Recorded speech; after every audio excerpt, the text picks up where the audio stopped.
നമ്മുടെ ബിഗ് ബോസിൻ്റെ ഈ വട്ടത്തെ പ്രമോ കുറച്ച് വെറൈറ്റി ആണ്. നമ്മുടെ പുതിയ പ്രമോ വന്നിട്ടുണ്ട്. കുറച്ച് വെറൈറ്റി ആയിട്ടുള്ള പ്രമോ ആണ്. ബിക്കോസ് ബിഗ് ബോസ് എപ്പോൾ വേണമെങ്കിലും അനൗൺസ് ചെയ്യാം. എവിടെ നിൽക്കുന്നോ അവിടെ നിന്നുകൊണ്ട് ഓപ്പൺ നോമിനേറ്റ് ചെയ്യുക എന്നതാണ് ടാസ്ക്. ആദ്യമായിട്ട് ടാസ്ക് ചെയ്യുന്നത്, അതായത് ബിഗ് ബോസ് അനൗൺസ് ചെയ്തത് ആര്യൻ്റെ പേരാണ്. ആര്യൻ, നിങ്ങൾ ആരെയാണ് 12ാം ആഴ്ചയിലേക്ക് നോമിനേറ്റ് ചെയ്യാൻ പോകുന്നത് എന്ന് ബിഗ് ബോസ് ചോദിക്കുന്നുണ്ട്. അപ്പം ആര്യൻ ആരുടെ പേര് പറയാൻ ശ്രമിക്കുന്നുണ്ട്. 2 പേരുടെ പേര് പറയണം.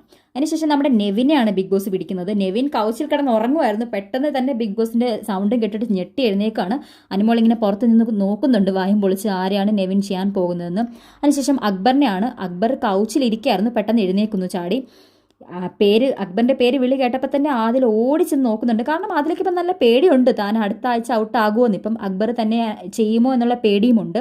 അതിനുശേഷം നമ്മുടെ നൂറയുടെ പേരാണ് വിളിക്കുന്നത്. നൂറയ്ക്ക് അങ്ങ് എന്തോ ഇപ്പോഴും ഒന്നൊരു ഓപ്പൺ നോമിനേറ്റ് ചെയ്യാൻ അല്ലെങ്കിൽ ആരെങ്കിലും പേര് പറയാൻ നൂറയ്ക്ക് ഇപ്പോഴും വയ്യ. നൂറ എന്തോ എന്തിനാ ഇങ്ങനെ ആവുന്നത്? ഓപ്പണായിട്ട് പറയൂ, ഇത്ര ആഴ്ചയായില്ലേ, വെറും ഇനി 2-3 വീക്സും കൂടെ ഉള്ളൂ.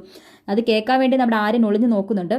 അതിനുശേഷം നോമിനേറ്റ് ചെയ്യാൻ വേണ്ടിയിട്ട് നമ്മുടെ സാബുമാനെയാണ് വിളിക്കുന്നത്. സാബുമാനെ വിളിക്കുമ്പോൾ സാബുമാൻ ചോദിക്കുന്നത്, ബിഗ് ബോസ് ഞാനിങ്ങനെ നടന്നുകൊണ്ട് പറഞ്ഞാൽ മതിയോ? ചായം കുടിച്ചുകൊണ്ട് നടന്നു പോകുമായിരുന്നു. അപ്പം ബിഗ് ബോസ് പറയുന്നുണ്ട് പറ്റത്തില്ല, എവിടെയെങ്കിലും ഇരിക്കണം. അന്നേരം നമ്മുടെ അനുമോൾ പറയുന്നുണ്ട്, നീ എവിടെയെങ്കിലും പോയി ഇരുന്നാലല്ലേ ബിഗ് ബോസിന് കുറച്ച് ഷോട്ട് വെക്കാൻ പറ്റത്തുള്ളൂ കറക്റ്റായിട്ട്. അപ്പം നമ്മുടെ ബിഗ് ബോസ് അനുമോളെ കളിയാക്കുവാണ്.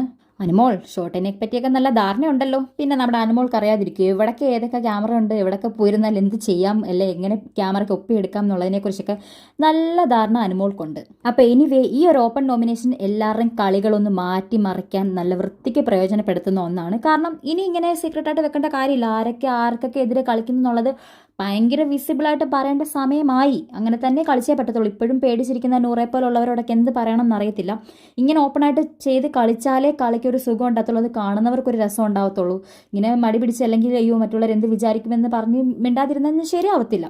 അപ്പോൾ ഇതൊക്കെ ആരൊക്കെ നോമിനേറ്റ് ചെയ്തു എന്നുള്ളതൊക്കെ നമുക്ക് നാളത്തെ എപ്പിസോഡിൽ കാണാം. എല്ലാവരും ഒന്ന് ഷെയർ ചെയ്യുക, സബ്സ്ക്രൈബ് ചെയ്യുക, കമൻറ്റ് ചെയ്യുക, ലൈക്ക് ചെയ്യുക.